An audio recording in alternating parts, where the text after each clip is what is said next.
Wolverine may have been able to single-handedly save Krakoa from a time-traveling assassin, but it's going to take all of X-Force to combat the brewing war on the horizon. What'll happen next? Well, let's hop into the pages of X-Force issue number 27 and find out together, shall we? So then, as we join this brand new, fresh jumping-on point for the series, Wolverine is reminiscing about the finale of X-Lives and X-Deaths of Wolverine, how thanks to the Cerebro helmet, he was sent on a quantum-leaping time travel journey inhabiting other versions of his body from throughout history. Logan talks about how he feels this trip had changed him, but that's not the only thing that got changed, because as Wolverine walks away, we see the Cerebro helmet glow red as if it's being corrupted by something. From there, we transition on over to the halls of the Quiet Council. Professor Xavier and the other representatives are talking about what should be done with Mikhail Rasputin now that he has seemingly taken over the Russian government, and now that the shadow war between the mutants of Krakoa and Mikhail's own mutant sub-faction have grown from a shadow war to maybe even a full-on war if they're not careful. Beast, the head of X-Force, takes center stage and says that he's more than ready to deal with this problem. It's going to be a long uphill battle, but one that they're going to deal with the most tact possible. The topic then quickly changes about what should be done with Arcady Omega Red, the time-traveling assassin who, thanks to the help of Mikhail, almost ended the life of Xavier in the past, in doing so trying to undo all of Krakoa. Wolverine had killed them in their final battle, and now Beast thinks that he should just stay dead, barred from all resurrection. It would send a strong message against all those who would seek to betray Krakoa, and it would also save them the trouble of a resurrection and then throwing Omega Red down into the pit with all the other Krakoan criminals. In a move that surprises absolutely everyone, though, Sage actually decides to talk to the Council directly and say that Omega Red deserves a second chance, mainly because, well, he never really had a chance. Beast pretty much had him pegged for a double agent from day one. He killed him, resurrected him, doctored his memories, and basically turned him into a human listening device against his will. Omega Red only turned against X-Force and Krakoa once he discovered what happened. Sage thinks that if Krakoa is going to be going to war with the Russians, it only makes sense to have as many Russian mutants on their side as possible. Perhaps if this time they actually help Omega Red out and resurrect him without the need to feed on life force, then he might be more willing to join X-Force as a member.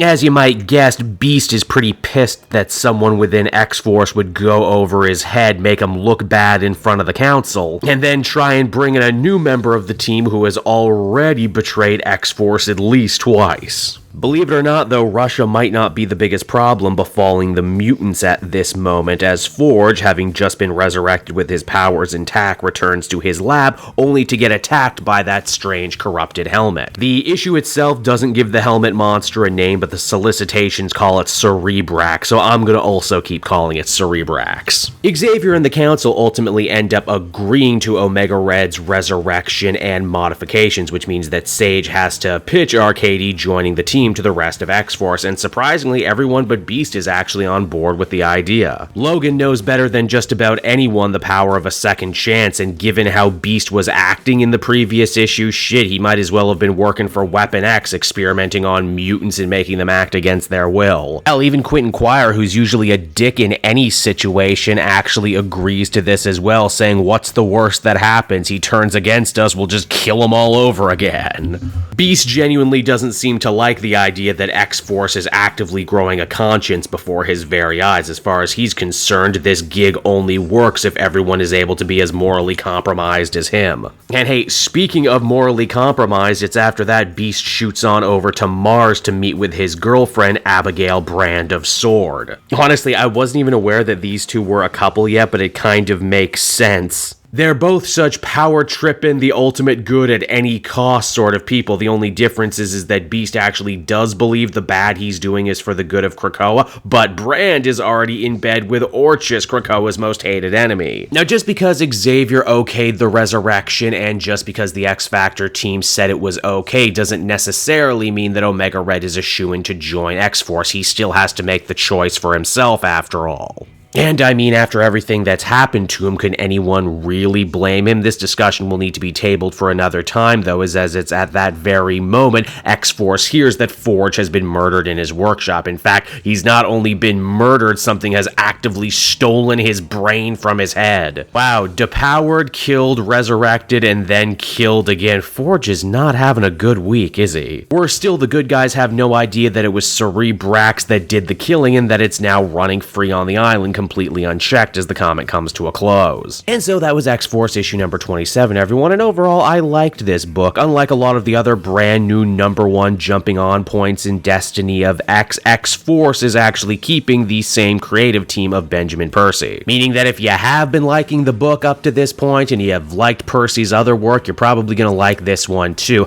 I wouldn't call it the easiest jumping on point. They really expect you to have read X Lives of Wolverine. So if you did pick up this one just to see what was going on and were confused, you'll know why. What's been good about the series continues to be good about it. I love the whole Black Ops mutant team. I love morally compromised Beast being such a wonderful, beautiful bastard. And honestly, this issue actually does a lot of great things for Sage. Normally, she's the cold, calculating brains to the brawn of the rest of X Factor, but here, she kind of steps up to try and be the heart of the team too, saying that they can't be as bad as the people they go after. I sure hope the book can keep this momentum going forward, which is why I give it a very positive 8 out of 10.